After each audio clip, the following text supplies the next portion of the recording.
Welcome back. Welcome back to Living in Mexico. I'm Ana Maria Salazar. Thank you so much for joining us. It's always a pleasure to share with you information, news, analysis about what's going on in Mexico, both in English and in Spanish, especially this weekend. It's elections weekend this week after 3-4 months of campaigns, maybe more, depending on the candidate. Finally, the midterm elections will be taking place this Sunday. There's a series of restrictions in terms of what can be said before Sunday or even during the election day. There's a lot of expectations. Many consider the midterm elections as a referendum on President Andrés Manuel López Obrador, but a lot of expectation. It's always great to broadcast this show during election week. That's why I really appreciate today's guest, Carlos Ramirez. He's a member of Integralia, a very well-known consulting firm. And Carlos, you're going to educate us as to what we should know about Mexico's midterm election. So let's start with the numbers. Who's going to be elected this weekend? Sure, Ana Maria. Thank you for having me. So this is the biggest election in Mexican history. We're going to elect the 500 members of the lower chamber. 15 states out of 32 in Mexico will have a governor election, and almost 2,000 municipalities out of 2,400 approximately will hold an election. 30 state legislatures at a state level will be renewed entirely. So this is a huge election, by far the biggest, and certainly one of the most important we've seen. Now, just walk us through what happens on Thursday, Friday, and Saturday, days before. 3 days before the election. There's a series of prohibitions. What are those prohibitions? Yeah, basically the prohibition is that no candidate, politician can talk about the election from here on until there is official recognition of. So basically on Friday, the campaigns ended on Wednesday. Thursday, Friday, Saturday, and Sunday, simply there's no one that can talk about the election. There's no new polls, anything, nothing. So on Sunday, when the election starts, that will happen at 8 o'clock in the morning. Polls will open, booths will open, and people will start voting. Let me give you this number. There are 95 million Mexicans approximately that can vote on Sunday. There is some expectation that we could have one of the highest turnouts for a midterm election, probably in the order of 52%. So approximately 50 million Mexicans will go to vote on Sunday. So it's quite a big number. And everyone has to choose its own booth depending on where it lives. There's plenty of booths, so people really have to walk to wherever they want to vote. And at 6 o'clock p.m. Mexico City time, booths will close. That's the end of the time where people can vote. And by 8 o'clock at night, 2 hours later, pollsters will be able to provide the first exit polls. The first exit polls will happen at 8 o'clock at night, 2 hours later. Exactly at the same time, we will start seeing this electronic system created by the National Electoral Institute, denominated PREP, P-R-E-P, PREP.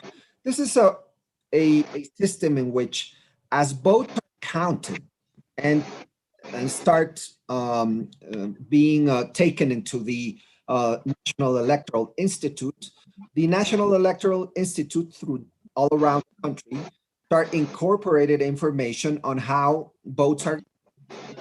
We will start seeing numbers by 8 o'clock at night. At 11 o'clock, the National Electoral Institute will come out and provide an estimate on how will the lower chamber be distributed.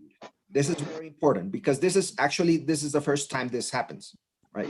But the National Electoral Institute thought that it was important to provide information to avoid any, misunderstanding or any confusion or any speculation. So at 11 o'clock, that's what will happen. And immediately after that, we will see state electoral institutes that have a governor election also come out with an estimate on who will probably be the next governor of any of the 50 states.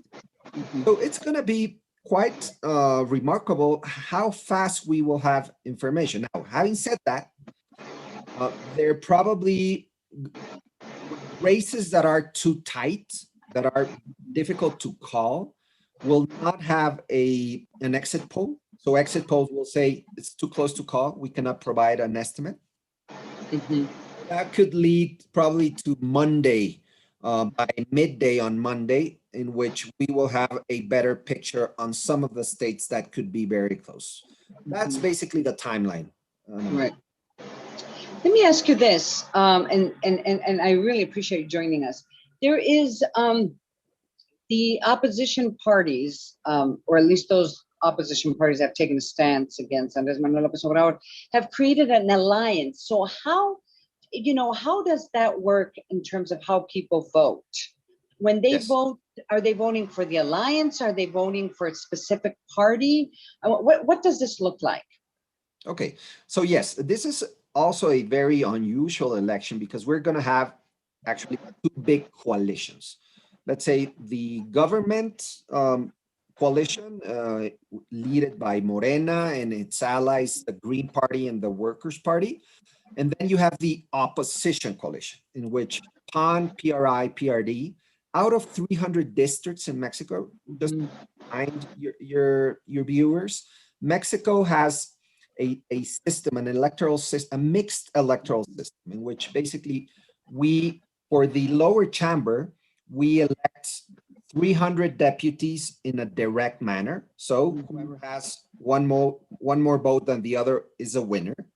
And then we have 200 seats that are allocated through proportional representation by a formula that is already, it's quite complex, but it works perfectly well, depending on how many votes each party gets.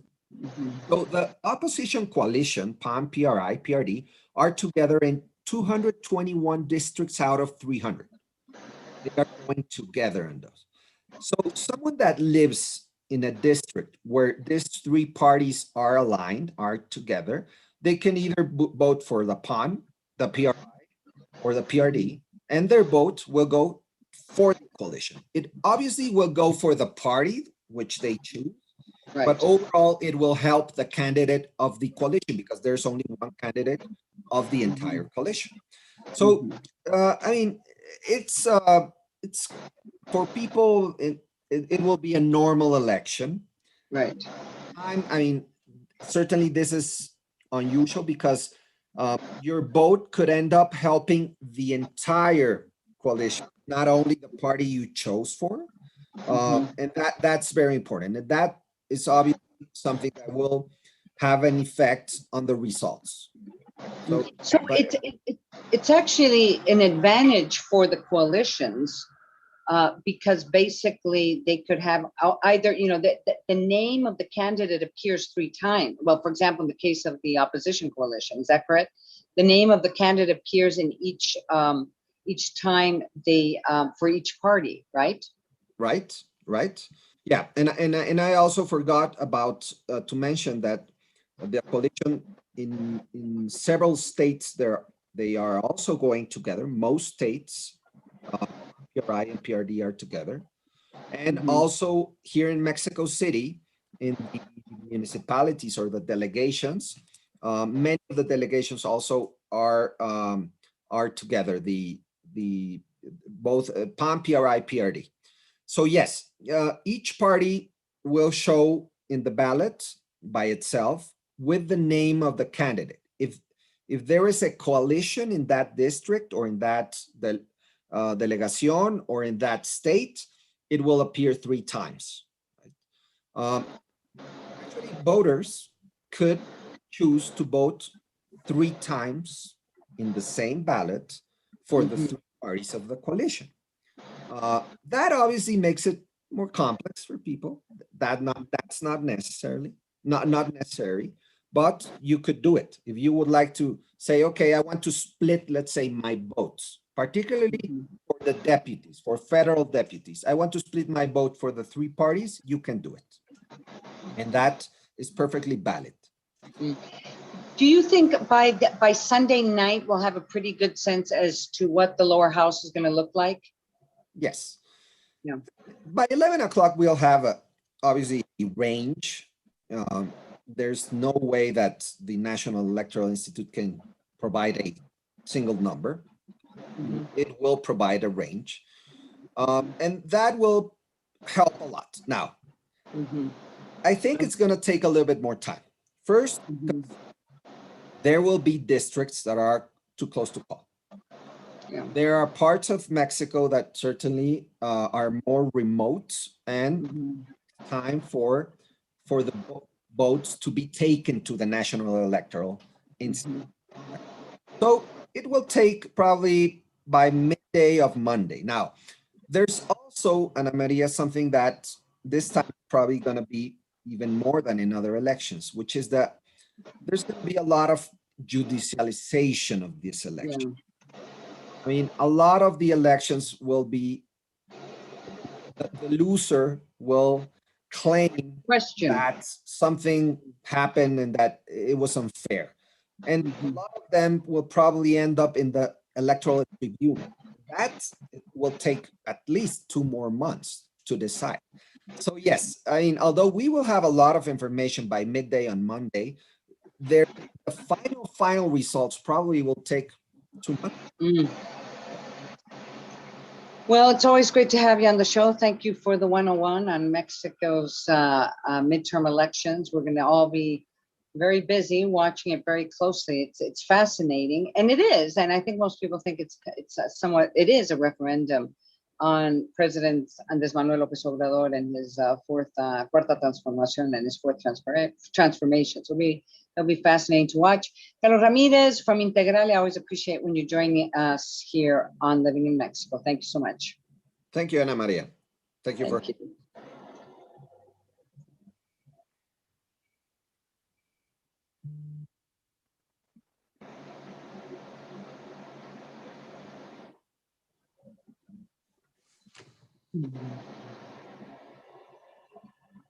Listo, Ana María, muchas gracias.